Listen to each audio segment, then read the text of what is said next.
প্রধান উপদেষ্টা নিজের হাতে নবম পে স্কেল কার্যকর করায় খুশি সব সরকারি চাকরিজীবী। এইমাত্র পাওয়া বৈঠক শেষে নবম পে স্কেল নিয়ে গুরুত্বপূর্ণ বক্তব্য দিলেন অর্থ উপদেষ্টা। তিনি জানান, নতুন পে স্কেল সংক্রান্ত গ্যাজেট প্রকাশের লক্ষ্যমাত্রা নির্ধারণ করা হয়েছে আগামী 28 ডিসেম্বর।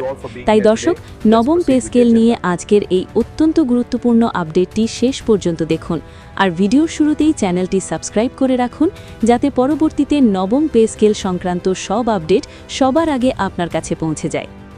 দর্শক, আজকের দিনটি দেশের অর্থনৈতিক বাস্তবতায় একটি বিশেষ তাৎপর্যপূর্ণ দিন হিসেবে বিবেচিত হচ্ছে। আজ সকালে অর্থ মন্ত্রণালয়ের সচিবালয়ে অনুষ্ঠিত হয়েছে দেশের শীর্ষ পর্যায়ের একটি গুরুত্বপূর্ণ বৈঠক। এই বৈঠকে উপস্থিত ছিলেন অর্থ উপদেষ্টা, অর্থ মন্ত্রণালয়ের ঊর্ধ্বতন কর্মকর্তারা এবং পে কমিশনের সদস্যবৃন্দ। বৈঠকে সরকারি কর্মচারীদের বেতন কাঠামো পুনর্গঠন, পে স্কেল সমন্বয় এবং দীর্ঘমেয়াদী আর্থিক নিরাপত্তা নিশ্চিত করার বিষয়গুলো নিয়ে বিস্তারিত আলোচনা হয়। বৈঠক শেষে সাংবাদিকদের সঙ্গে আলাপকালে অর্থ উপদেষ্টা জানান, সরকারি কর্মচারীদের নতুন বেতন কাঠামো নিয়ে চলমান আলোচনা এখন চূড়ান্ত পর্যায়ে রয়েছে। তিনি বলেন, আমরা সংশ্লিষ্ট সব মন্ত্রণালয় ও অংশীজনদের মতামত গুরুত্ব সহকারে বিবেচনা করেছি, যাতে নতুন পে স্কেল বাস্তব জীবনের ব্যয় ও বর্তমান অর্থনৈতিক বাস্তবতার সঙ্গে সামঞ্জস্যপূর্ণ হয়। এই প্রেক্ষাপটে তিনি নিশ্চিত করেন যে 28 ডিসেম্বরের মধ্যেই নতুন পে স্কেল সংক্রান্ত গ্যাজেট প্রকাশের সিদ্ধান্ত নেওয়া হয়েছে। দর্শক, অর্থ উপদেষ্টা আরও বলেন, আমরা সরকারি কর্মচারীদের জন্য একটি আধুনিক ও বাস্তবভিত্তিক পে স্কেল চালুর সিদ্ধান্ত নিয়েছি। এটি শুধু বেতন বৃদ্ধি নয়, বরং সরকারি চাকরির ন্যায্য মূল্যায়ন, প্রশাসনিক স্বচ্ছতা এবং দীর্ঘমেয়াদী আর্থিক স্থিতিশীলতা নিশ্চিত করার একটি প্রক্রিয়া। তিনি জানান, নতুন পে স্কেল ধাপে ধাপে বাস্তবায়ন করা হবে এবং সকল কর্মকর্তা কর্মচারীর জন্য সমান সুযোগ নিশ্চিত করা হবে। এই ঘোষণার পর থেকেই দেশের সরকারি কর্মচারী মহলে ব্যাপক স্বস্তি ও আনন্দের প্রতিক্রিয়া দেখা গেছে।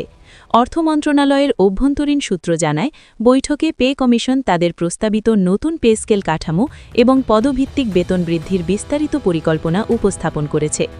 দর্শক, যারা এখনও ভিডিওটি দেখছেন তারা অবশ্যই চ্যানেলটি সাবস্ক্রাইব করে রাখুন, কারণ নবম পে স্কেল সংক্রান্ত যে কোনো গুরুত্বপূর্ণ আপডেট সবার আগে এখানেই জানানো হবে। বৈঠকে উপস্থিত কর্মকর্তারা আরও জানান, নতুন পে স্কেলে শুধু মূল বেতন নয়, বরং হাউস রেন্ট অ্যালাউন্স, যাতায়াত ভাতা, চিকিৎসা সুবিধা সহ অন্যান্য ভাতারও পুনঃসমন্বয় করা হয়েছে।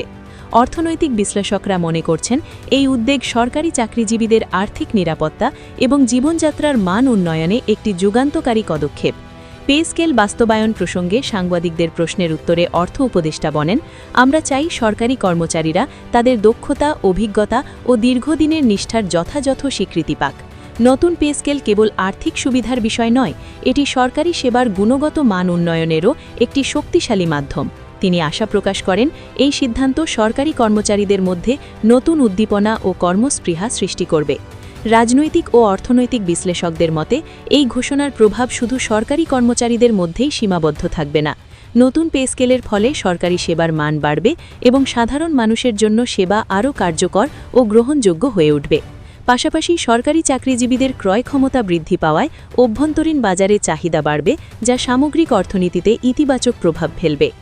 বৈঠকের পর থেকেই সামাজিক যোগাযোগ মাধ্যমে সরকারি কর্মচারীরা তাদের প্রতিক্রিয়া জানাচ্ছেন। অনেকেই বলছেন, দীর্ঘদিন ধরে বেতন কাঠামোতে বড় কোনো পরিবর্তন না আসায় হতাশা তৈরি হয়েছিল। আজকের এই ঘোষণায় সেই হতাশার অবসান হয়েছে। অনেক কর্মচারী একে একটি ঐতিহাসিক সিদ্ধান্ত হিসেবেও অভিহিত করছেন। অর্থ মন্ত্রণালয়ের সূত্রে জানা গেছে, নতুন পে স্কেল বাস্তবায়নের জন্য একটি নির্দিষ্ট সময়সূচি নির্ধারণ করা হয়েছে। ধাপে ধাপে এটি সকল কর্মকর্তা কর্মচারীর জন্য কার্যকর হবে। একই সঙ্গে সরকারের পরিকল্পনা রয়েছে সরকারি চাকরিজীবীদের জন্য প্রশিক্ষণ ও দক্ষতা উন্নয়ন কর্মসূচি জোরদার করার, যাতে তারা আর্থিকভাবে নয়, পেশাগতভাবেও আরও দক্ষ হয়ে উঠতে পারেন। দর্শক, যারা এখনও আমাদের সঙ্গে আছেন তারা চ্যানেলটি সাবস্ক্রাইব করে রাখুন নবম পে স্কেলের সব আপডেট সবার আগে পেতে। বিশেষজ্ঞদের মতে, এই ধরনের পদক্ষেপ দেশের অর্থনৈতিক কাঠামোকে দীর্ঘমেয়াদে আরও শক্তিশালী ও স্থিতিশীল করবে।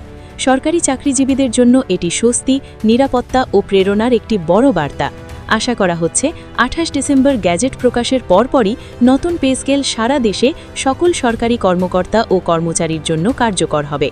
এই সিদ্ধান্ত দেশের সরকারি অর্থনীতি ও প্রশাসনিক ব্যবস্থার জন্য একটি নতুন দিক নির্দেশনা হিসেবে বিবেচিত হচ্ছে।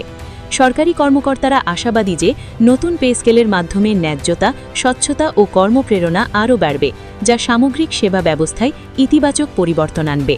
অর্থ উপদেষ্টা ও পে কমিশনের এই যৌথ উদ্যোগ শুধু সরকারি চাকরিজীবীদের জন্য নয়, সমগ্র দেশের জনগণের জন্য দীর্ঘমেয়াদে সুফল বয়ে আনবে। আজ এই পর্যন্তই।